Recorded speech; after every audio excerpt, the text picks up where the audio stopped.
Рада приветствовать вас на своем канале. Сегодня я хочу поговорить о жировом гепатозе печени, то есть, как в простонародье говорится, о жирной печени, по-честному и без страшилок. Если вы когда-нибудь искали в поисковом запросе о том, какую диету соблюдать при жировом гепатозе печени, то наверняка вы уже натыкались на различные источники информации, где достаточно много противоречивой информации. В большинстве случаев советы ориентируются на несколько пунктов. Ешьте больше овощей, уберите жареное, уберите фастфуд и налегайте посильнее на брокколи. Но на самом деле важно понимать, что специальной, универсальной диеты для жирового гепатоза просто не существует.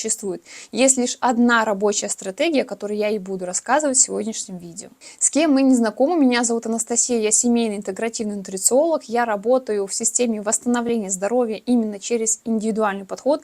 Искренне считаю, что только так можно подобрать под каждого человека точечную, пошаговую систему восстановления и достижения цели каждого человека. Итак, кратко и простыми словами. Жировой гепатоз, либо жирная печень, это накопление жира в клетках печени. Чаще всего жировой гепатоз развивается абсолютно бессимптомно, и люди даже не подозревают, что он есть.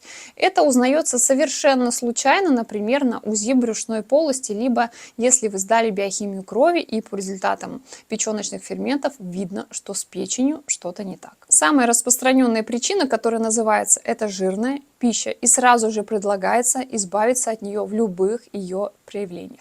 Но на самом деле это является грубейшей ошибкой, потому что жирная пища нам нужна и важна. Здесь все-таки имеет свое значение качество этой жирной пищи и ее количество. На самом деле, одними из самых распространенных причин здесь являются избыток сахаров, избыток простых углеводов, достаточно большое количество перекусов, хаотичное питание. Это нечувствительность к инсулину, когда инсулин, глюкоза повышенный, гликированный гемоглобин повышенный, когда есть какое-то хроническое, постоянное, вялотекущее воспаление внутри вашего организма, когда вы мало двигаетесь, у вас гиподинамия, когда вы плохо и некачественно спите, когда у вас высокий уровень стресса, соответственно, кортизола.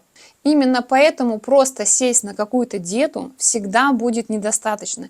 Здесь важно идти в глубину. И чтобы не быть голословной, даже в клинических рекомендациях различных гастроэнтерологических ассоциациях нет какой-то одной точечной диеты. Это всегда речь об комплексном изменении образа жизни. Это и чувствительность к инсулину восполнения, как мы с вами выше проговорили. Это, конечно же, снижение массы тела. Это снижение воспалительных процессов. Это качество сна. Это снижение уровня стресса. Это работа совместно в этой всей системе. Все, что вы видите в интернете, это лишь общие рекомендации, которые, да, действительно могут служить отличным началом, если это все-таки соответствует действительности и не является какими-то крайностями. Но эти рекомендации в любом случае не будут учитывать индивидуальные особенности, потому что у одного человека это хронические воспаления желудочно-кишечного тракта, у второго человека гормональные изменения в силу возраста, либо других каких-то аспектов жизни. Это также белок, который у кого-то прекрасно усваивается, сразу идет на пользу, а у кого-то он просто вздувает живот, появляется метеоризм, и он просто выходит, и мы видим его по результатам анализа кала. То есть здесь очень важно посмотреть на то, что у вас внутри. Согласно исследованиям, снижение веса на 7-10% уже может значительно улучшить качество и работу печени, то есть особенно при жировом гепатозе, стеатозе печени. Но то, как человек будет добиваться снижения этой массы тела, это уже совершенно другой разговор и зависит от состояния конкретного человека. У кого-то действительно будет работать кето-диета в какой-то промежуток времени и даст положительные классные результаты. Кому-то она строго противопоказана, кто-то будет добавлять перекус, и это будет нормальным, но для кого-то этот перекус будет являться таким тормозящим моментом, где нужно срочно его убирать. То есть очень важно понимать, что одна и та же диета будет давать абсолютно разные результаты. Наш организм, конечно же, не калькулятор, и поэтому рекомендация типа «отложите все вредное, не ешьте жареное, не ешьте фастфуд, ешьте больше овощей» почему-то не работает. Если бы все было так легко и просто, то не росло бы количество людей с жировым гепатозом печени с каждым годом все больше и больше. А сейчас я в работе все вижу, что огромное количество именно подростков. И ко мне часто приходят люди после такого здорового, правильного питания, после которого ничего не изменилось, как минимум, а как максимум что-то и ухудшилось. Так что же действительно даст результат? Во-первых, нужно снизить любую нагрузку, которая сейчас есть на вашу печень. То есть изначально нужно ей помочь тем, что убрать негативные воздействия. Что к ним относится? Конечно же, это алкоголь, конечно же, это переизбыток различных трансжиров. Вот все, что мы относим к вредной пище, не буду перечислять, все это, безусловно, знают. Избыток сахаров в том числе. Конечно же, это частые перекусы, это агрессивная косметика и агрессивная бытовая химия. Я тоже уже про это рассказывала. Все это напрямую влияет на нагрузку нашей печени. Конечно же, нужно заняться восстановлением пищеварения, посмотреть на другие органы, не только на печень. То есть нужно комплексно посмотреть, пройти, к примеру, УЗИ брюшной полости, сдать анализы, чтобы понять, а какова вообще первопричина того, что конкретно у вас образуется гепатоз печени, откуда он берется. Опять же, опираясь на практику, могу сказать, что жировой гепатоз не берется просто сам по себе. Чаще всего это где-то соседние органы дают какие-то последствия, и в совокупности это все влияет на то, что печень зарастает, грубо говоря, скажем, жиром. То есть вторым шагом мы обязательно находим причину и понимаем, почему конкретно у вас развивается стеатоз печени, жировой гепатоз, и что этому способствовало. И уже с этой первой причиной начинать работать. И в-третьих, безусловно, работаем комплексно. То есть мы здесь и работаем со сном, смотрим, как мы спим, во сколько мы ложимся, во сколько мы встаем, а сколько вообще-то нам нужно. То есть нам нужно провести такой анализ своего сна, анализ образа жизни. То есть в течение дня мы смотрим, вообще-то как-то совпадает наш режим дня с тем, что у нас есть по ощущениям. То есть слышим ли мы свой организм. То есть смотрим на дефициты. То есть хотелось бы сказать, если они есть, но чаще все-таки, когда есть жировой гепатоз, дефициты в той или иной области всегда есть, поэтому мы, конечно же, восполняем дефицитные состояния. Но это все должно быть совместно в такой работе.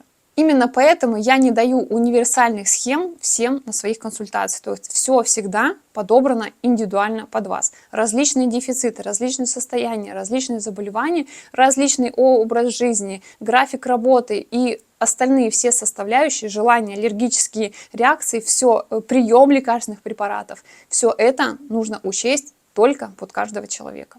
Но также, общаясь с вами в своем телеграм-канале, я точно знаю, что не у всех есть возможность в силу различных обстоятельств пойти и прям сегодня сдать анализы, то есть желание есть, но это нужно как-то спланировать, это нужно как-то рассчитать, где-то взять талончик. В различных странах здесь своя система, но хочется изменений уже сегодня. И, собственно, под это я создала свое авторское меню, которое назвала «Обновление за 14 дней». Да, оно не индивидуальное, но оно вам точно поможет и будет первым шагом, то есть такой базовый первый шаг, где вы поймете, как вам составить порцию, что можно есть, что не нужно добавлять. Я выделила там определенные продукты, то есть это меню составлено точечно на восстановление печени, потому что все продукты там не просто с потолка взяты, они все продуманы, и даже там не просто продукты, а то, как они приготовлены. Но также я учила тот момент, что это все должно быть очень просто,